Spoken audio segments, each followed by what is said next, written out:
Bonjour, je suis ici pour actualité-dvd.com. Je vous parle du coffret en DVD de Les Aventures de Merlin, l'intégrale de la deuxième saison en version française. La série créée par Julian Jones, Jake Michie, Johnny Caps et Julian Murphy est distribuée par Imavision et met en vedette Colin Morgan, Bradley James et Richard Wilson, sorti en magasin le 15 novembre 2011.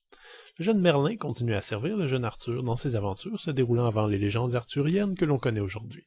Affrontant régulièrement des monstres, des sorciers et autres dragons pour protéger le royaume de Camelot, Merlin doit surtout apprendre à maîtriser ses pouvoirs magiques tout en les dissimulant au terrible roi Uther Pendragon, père d'Arthur qui a installé une très stricte politique interdisant toute forme de magie dans son royaume. Il y a des bonnes séries qu'on voit venir de loin, on sait que ça va être bon, c'est écrit dans le ciel. Puis il y a les seconds couteaux, les séries qui ont l'air absolument boboches, et finalement on se surprend et trouve quand même beaucoup de plaisir. Merlin m'a fait cet effet-là. J'avais déjà vu des images et des extraits, et sincèrement je croyais avoir affaire à un truc ridicule, bâclé et destiné aux plus jeunes, dans la droite lignée du Young Hercules d'il y a quelques années. En fait, pour ceux qui connaissent pas, Merlin est une série britannique qui applique aux légendes arthuriennes le même principe que Smallville. Après tout, si les comic books sont considérés chez nous voisins du Sud comme une forme moderne de mythologie, pourquoi on n'adapterait pas la formule sur de vraies mythologies? Bref, le principe est le suivant, on suit tous les personnages que l'on connaît des légendes, Arthur, Uther, Guenièvre, Morgane, Mordred, etc., et on les suit dans leur jeunesse, alors que leurs relations ne sont pas encore tout à fait développées et que certains ennemis mortels sont encore des bons amis. Merlin n'est pas un puissant et quasi immortel magicien, mais un simple jeune garçon qui loge à Camelot chez un enchanteur qui l'aide un peu avec ses pouvoirs. De toutes les très nombreuses libertés qui sont prises avec les mythes relatifs au roi Arthur, c'est peut-être celle-ci qui est la plus importante. Merlin est un simple humain, une sorte de Harry Potter imparfait et souvent gaffeur. Bon, il y a un millier de textes et d'adaptations qui présentent différentes variantes des légendes arthuriennes. En ce qui me concerne, la référence, c'est un film, le Excalibur de John Boorman, qui contient un bon lot d'imperfections, mais qui curieusement représente pour moi la parfaite illustration des aventures du roi Arthur, de Merlin et de la quête du Graal. C'est aussi un film un peu vieillot, très classique, aussi stylisé que pompeux et officiel. Alors disons que le choc a été grand dans les premiers épisodes de Merlin que j'ai vus. La série est en effet très modernisée, avec une mise en scène dynamique et surtout des dialogues à 100% contemporains, ainsi que des effets spéciaux faits à l'ordinateur. Il y en a partout. Les décors et les costumes, très propres et semblant sortis de l'usine, prennent un peu de temps à s'habituer, étant parfois on se demande si on regarde pas plutôt une fiction tournée à bicoline.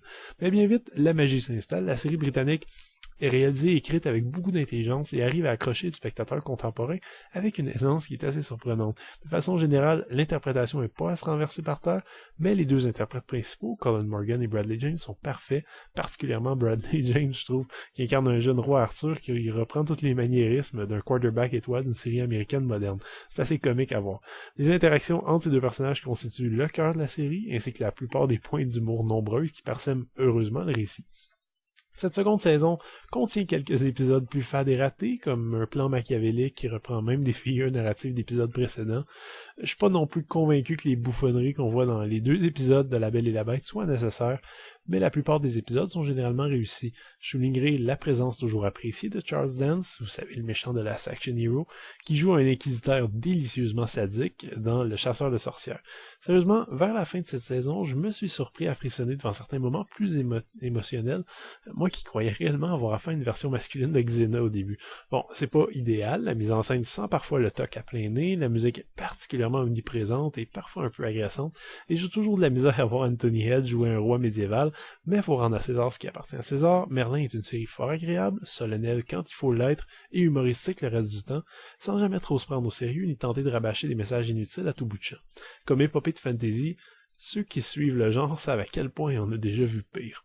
Les 4 DVD sont présentés 1 par 78 à l'amorphique avec piste audio uniquement en français 2.0, ce qui est vraiment dommage pour une série britannique, mais il semble que ce soit devenu la spécialité de chez Imavision. Pour le reste, le coffret est au moins assez joli avec un sympathique petit livret intérieur qui détaille les épisodes. Contentez-vous de ça parce que c'est tout ce que vous bénéficierez en termes de bonus. Les épisodes ne présentent même pas de menu pour les titres. Merlin est une série bien sympathique, même si on sent très fort l'influence de Smallville d'un point de vue conceptuel. Personnellement, je préfère de loin les histoires de table ronde et de dragons à celles de super-héros, alors ça tombe dans mes cordes. La saison 2 continue parfois d'arborer des problèmes qui apparaissaient dans la première saison, notamment un aspect visuel assez synthétique ou des effets spéciaux pas toujours crédibles, mais les personnages se développent peu à peu en ce qu'ils deviendront plus tard, parfois de façon plus ou moins bien menée, mais bon, ça reste intéressant et amusant. Soyez seulement avertis que ce coffret ne contient pas la version originale en anglais. C'était Gilles, merci, bon visionnement.